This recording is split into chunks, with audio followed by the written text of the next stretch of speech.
नमस्कार।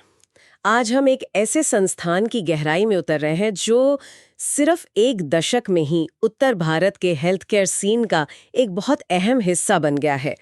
एम्स ऋषिकेश, मतलब अखिल भारतीय आयुर्विज्ञान संस्थान ऋषिकेश। नमस्कार। हाँ, ये बात तो है। सवाल यही है कि आखिर कैसे कैसे हिमालय की तलहटी में बसा ये संस्थान इतनी तेजी से स्वास्थ्य सेवा, बेहतरीन मेडिकल एजुकेशन और इम्पोर्टेंट रिसर्च का सेंटर बन पाया। देखिए, ये वाकई एक दिलचस्प सफर है। 2012 में इसकी स्थापना हुई और ये उन नए एम्स में से है जिन्हें देश के अलग-अलग कोनों में मतलब हाई लेवल हेल्थ सुविधाएं और शिक्षा पहुंचाने के मकसद से शुरू किया गया था।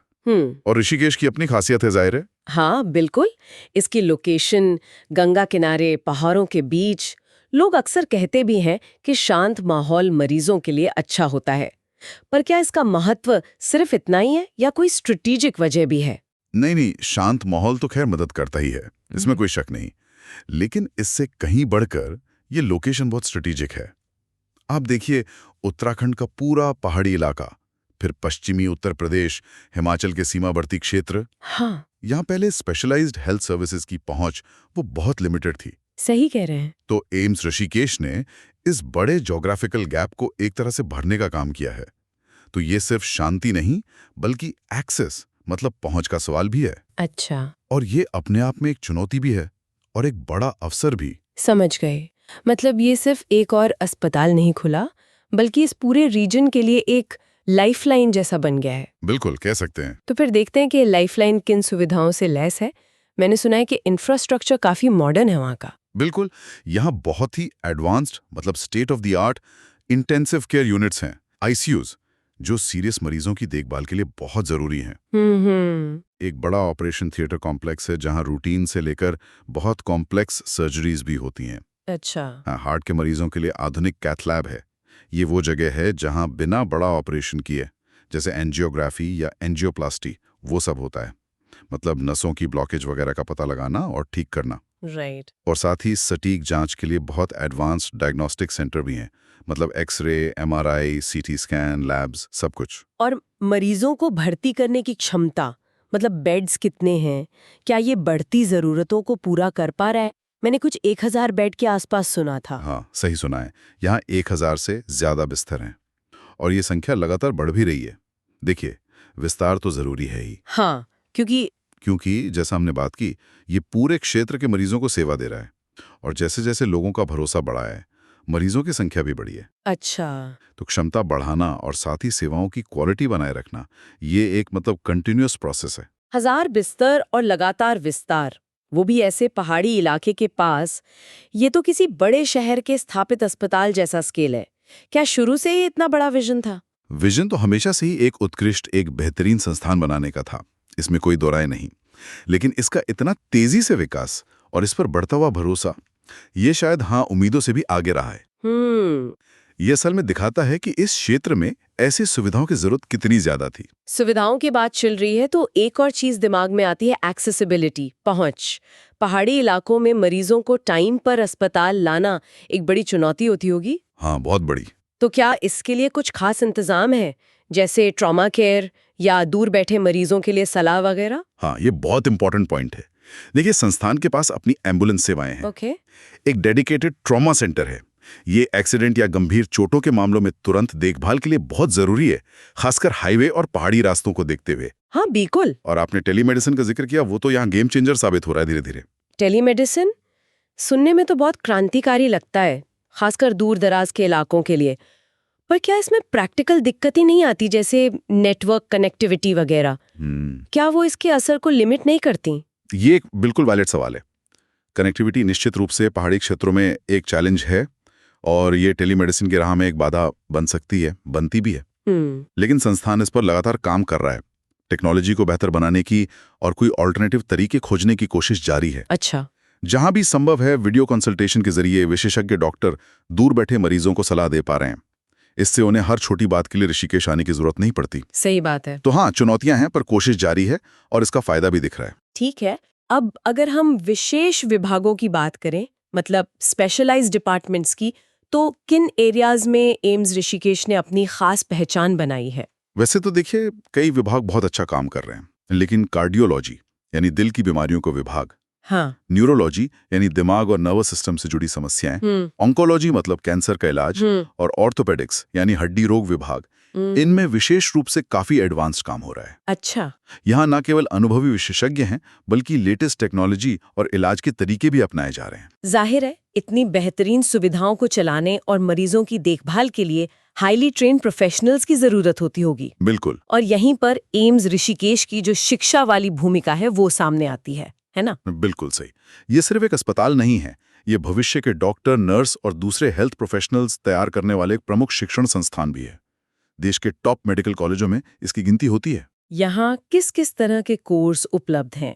क्या ये सिर्फ डॉक्टर्स बनाने तक ही सीमित है? नहीं, दायरा काफी बड़ा है। सबसे पहले तो MBBS कोर्स है, जो डॉक्टर बनने की पहली सीढ़ी है। हाँ। इसके बाद किसी खास विषय में स्पेशलाइजेशन के लिए MD मेडिसिन में और MS सर्जरी में, ये पोस्ट ग्रेजुएट कोर्स हैं। ठीक है। और फिर उससे भी आगे सुपर स्पेशलिटी के लिए DM और MCH की डिग्रीज हैं, मतलब किसी एक अंग या बीमारी के और भी गहरे विशेषज्ञ बनने के लिए। अच्छा, सुपर स्पेशलिटी भी है? हाँ, और इसके साथ ही नर्सिंग में भी BSc और MSc जैसे कोर्स हैं। तो ये हेल्थ प्रोफेशनल्स की एक पूरी नई पीढ़ी तैयार कर रहा है। यानी मेडिकल फील्ड के लगभग हर लेवल के एक्सपर्ट्स यहाँ तैयार हो रहे हैं। हाँ। अच्छा, शिक्षा के साथ साथ रिसर्च यानी शोध का क्या स्टेटस है? किन एरियाज पर फोकस ज्यादा है? शोध देखिए, एम्स ऋषिकेश की आत्मा का हिस्सा है, ऐसा कह सकते हैं। यहाँ पब्लिक हेल्थ से जुड़े मुद्दों पर काफी काम हो रहा है। जैसे पोषण की स्थिति क्या है इलाके में, संक्रामक बीमारियां कैसे फैलती हैं, या हेल्थ पॉलिसीज कितनी असरदार हैं। इस क्षेत्र की खास जरूरतों को देखते हुए ये बहुत महत्वपूर्ण है। इसके अलावा कैंसर, डायबिटीज और दिल की बीमारियां मतलब नॉन कम्युनिकेबल डिजीज, इन पर भी काफी रिसर्च चल रही है। उनके कारण क्या हैं, बेहतर निदान कैसे हो, नए इलाज क्या हो सकते हैं, इस सब पर। क्या इस रिसर्च का कोई डायरेक्ट असर यहाँ के इलाज या कम्युनिटी हेल्थ प्रोग्राम्स पर दिखता है? मतलब क्या लैब से पेशेंट तक पहुँचती है रिसर्च? हाँ, बिल्कुल। कोशिश यही रहती है कि रिसर्च लैब में जो पता चले उसका फायदा सीधे मरीजों तक पहुंचे, जिसे ट्रांसलेशनल रिसर्च कहते हैं। अच्छा। उदाहरण के लिए, अगर रिसर्च में पता चलता है कि कोई खास बीमारी का पैटर्न इस क्षेत्र में ज्यादा है, तो उस पर फोकस बढ़ाया जा सकता है और उसकी नतीजों के आधार पर फिर स्क्रीनिंग या जागरूकता कार्यक्रम चलाए जा सकते हैं। मतलब तीनों चीजें जुड़ी हुई हैं। हाँ, शिक्षा, शोध और रोगी की देखभाल, ये तीनों यहाँ एक दूसरे को सपोर्ट करते हैं, जुड़े हुए हैं। और ये जानना भी दिलचस्प है कि यहाँ से निकले छात्र और शोधकर्ता सिर्फ भारत में ही नहीं बल्कि दुनिया भर में योगदान दे रहे हैं। हाँ, ये संस्थान ग्लोबल स्टेज पर भी अपनी छाप छोड़ रहा है। यहाँ से प्रशिक्षित पेशेवर दुनिया के अलग अलग हिस्सों में अपनी सेवाएं दे रहे हैं और जो ग्लोबल हेल्थ चैलेंजेस हैं उनका सामना करने में मदद कर रहे हैं। ये वाकई गर्व की बात है। अच्छा, अब जरा संस्थान की दीवारों से बाहर निकलकर देखते हैं, कम्युनिटी सर्विसेज और इसकी कुछ बड़ी उपलब्धियों के बारे में बात करते हैं, क्योंकि किसी संस्थान का असली मूल्यांकन तो समाज पर उसके असर से होता है ना? आप बिल्कुल ठीक कह रही हैं। एम्स ऋषिकेश अपनी सोशल रिस्पॉन्सिबिलिटी को बहुत गंभीरता से लेता है। कम्युनिटी आउटरीच प्रोग्राम्स के जरिए ये अपनी सेवाएं ग्रामीण और दूर दराज के इलाकों तक पहुंचा रहा है। कैसे? मतलब क्या करते हैं इस प्रोग्राम्स में? नियमित रूप से हेल्थ कैंप लगाए जाते हैं, जहां मुफ्त जांच, सलाह और दवाइयां दी जाती हैं। शायद मोबाइल हेल्थ वैन भी इस्तेमाल होती होंगी, जो अलग अलग गांवों तक जाती हैं। और स्वास्थ्य जागरूकता के कार्यक्रम भी चलते रहते होंगे। और हाल के सबसे बड़े स्वास्थ्य संकट कोरोना महामारी, उसमें एम्स ऋषिकेश का क्या रोल रहा? वो तो बहुत मुश्किल दौर था सबके लिए। हाँ बिल्कुल, कोविड-19 महामारी के दौरान एम्स ऋषिकेश ने एक फ्रंटलाइन वॉरियर की भूमिका निभाई। ये गंभीर कोविड मरीजों के इलाज के लिए इस पूरे क्षेत्र का एक प्रमुख केंद्र था। यहाँ के डॉक्टरों, नर्सों, पैरामेडिकल स्टाफ, सफाई कर्मचारियों, मतलब सबने अपनी जान जोखिम में डालकर बहुत ही असाधारण काम किया। ये वाकई सराहनीय है। लेकिन क्या इतनी बड़ी और अप्रत्याशित चुनौती से निपटने में संस्थान को किन्हीं खास मुश्किलों का सामना भी करना पड़ा होगा? सब कुछ योजना के अनुसार तो नहीं रहा होगा। मुश्किलें तो बहुत ही जाहिर है। अचानक मरीजों का इतना भारी बोझ आ गया। ऑक्सीजन और बेड की मांग आसमान छू रही थी। स्टाफ का खुद संक्रमित होने का खतरा लगातार बना हुआ था। सप्लाई चेन में दिक्कतें, चुनौतियां हर तरफ थीं। हाँ, वो दौर याद है। लेकिन संस्थान ने जो भी संसाधन उपलब्ध है, उनका बेस्ट इस्तेमाल करते हुए स्थिति को संभाला। ट्रीटमेंट के अलावा बड़े पैमाने पर वैक्सीनेशन ड्राइव चलाने में हाँ, वैक्सीनेशन में भी। और लोगों में जागरूकता फैलाने में भी इसकी बहुत अहम भूमिका रही। इसने राज्य और केंद्र सरकार के साथ मिलकर महामारी मैनेजमेंट में महत्वपूर्ण सहयोग दिया। सच में मुश्किल समय में ऐसे संस्थानों का महत्व और भी बढ़ जाता है। इसके अलावा क्या मेडिकल फील्ड में कोई और माइलस्टोन्स हैं जो एम्स ऋषिकेश ने स्थापित किए हों? हाँ, कई क्षेत्रों में प्रगति हुई है, जैसे ऑर्गन ट्रांसप्लांटेशन, अंग प्रत्यारोपण, खासकर किडनी ट्रांसप्लांट यहाँ सफलतापूर्वक किए जा रहे हैं। ओह, ये तो बड़ी बात है। हाँ, ये एक बड़ी उपलब्धि है क्योंकि इसके लिए बहुत हाई लेवल की विशेषज्ञता और फैसिलिटीज की जरूरत होती है। बिल्कुल। कई बहुत जटिल और जीवन रक्षक सर्जरी जो शायद पहले इस क्षेत्र में संभव नहीं थीं, अब यहीं हो जाती हैं। और संस्थान लगातार नई मेडिकल टेक्नोलॉजी और इलाज की पद्धतियों को अपनाने में आगे रहा है। तो ये साफ है कि एम्स ऋषिकेश सिर्फ रूटीन देखभाल नहीं कर रहा, बल्कि मेडिकल साइंस की सीमाओं को भी आगे बढ़ाने में लगा है। चलिए अब थोड़ा भविष्य की ओर देखते हैं। आगे के लिए इस संस्थान का क्या नजरिया है, क्या लक्ष्य हैं? लक्ष्य एकदम स्पष्ट है। उत्तर भारत में हेल्थ केयर का एक प्रमुख केंद्र बनना। एक ऐसा हेल्थ केयर हब जहां उच्चतम स्तर की चिकित्सा सुविधाएं एक ही जगह उपलब्ध हों। ये न सिर्फ उत्तराखंड बल्कि आसपास के राज्यों जैसे पश्चिमी यूपी, हिमाचल, हरियाणा के कुछ हिस्सों के लोगों के लिए भी एक मेजर रेफरल सेंटर बनना चाहता है। और इस बड़े लक्ष्य को पाने के लिए क्या ठोस योजनाएं हैं? मतलब क्या प्लान्स हैं आगे के? योजनाएं काफी महत्वाकांक्षी हैं। रिसर्च को और बढ़ावा देने के लिए नई एडवांस्ड रिसर्च लैब्स बनाने की योजना है। अच्छा। कई नए सुपर स्पेशलिटी सेंटर खोले जा रहे हैं या खुलने की योजना है। सुपर स्पेशलिटी सेंटर का मतलब है ऐसे डेडिकेटेड सेंटर जहां किसी एक अंग या बीमारी के बेहद विशेषज्ञ डॉक्टर और सारी संबंधित सुविधाएं एक ही जगह मिले। जैसे कि एक एडवांस्ड कैंसर सेंटर या गैस्ट्रोसाइंसेस सेंटर या कार्डियक साइंसेस का और विस्तार।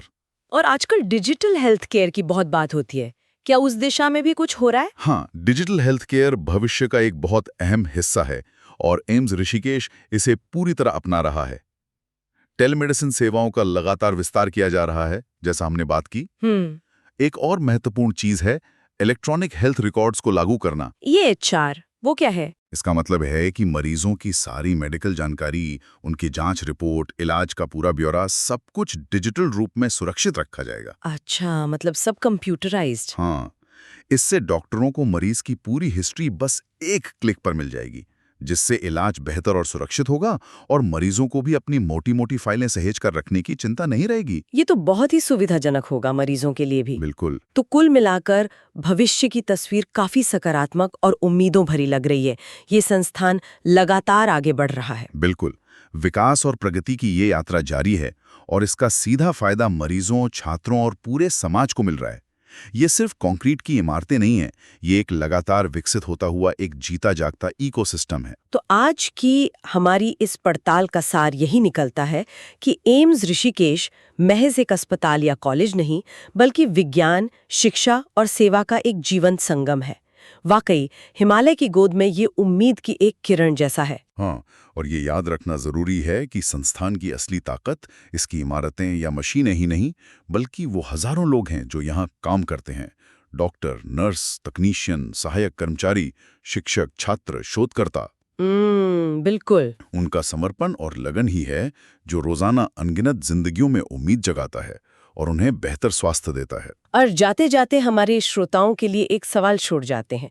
जरा सोचिए, एम्स ऋषिकेश जैसे संस्थान जो चुनौतीपूर्ण भौगोलिक स्थितियों में स्ट्रेटेजिकली स्थित हैं और जहां शिक्षा, शोध और रोगी देखभाल एक साथ चलते हैं, ये मॉडल किस तरह न केवल पिछड़े या दुर्गम क्षेत्रों में हाई क्वालिटी हेल्थ केयर की पहुंच को बदल सकता है, बल्कि मेडिकल साइंस की प्रगति को भी एक नई दिशा दे सकता है। इस पर विचार